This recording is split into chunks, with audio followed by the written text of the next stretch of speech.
উনি ইরশাকের জন্য ভোট চেয়েছে। আচ্ছা, ওনাকে কি আপনার কখনো দেখেছেন কওমি অঙ্গনের কোনো হুজুরের জন্য যে ভোট চাইতে? সালামু আলাইকুম রহমতুল্লাহ। মধুপুরের পীর সাহেব হুজুরকে নিয়ে একটু কথা বলা আমার খুব পছন্দের মানুষ। মোদি বিরোধী আন্দোলনে ওনার সেই ত্যাগ, ওনার সেই রক্তমাখা চেহারা আমার চোখের সামনে এখনো ভাসে।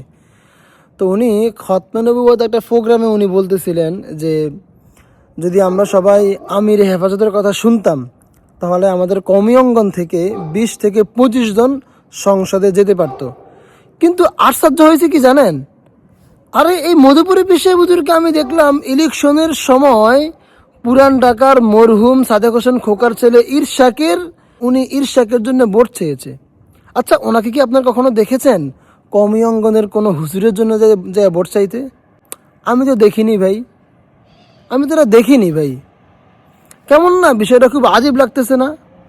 আসলে আমরা আমরা মানে নিজেরাই তো নিজেদেরকে মেরে ফেলি।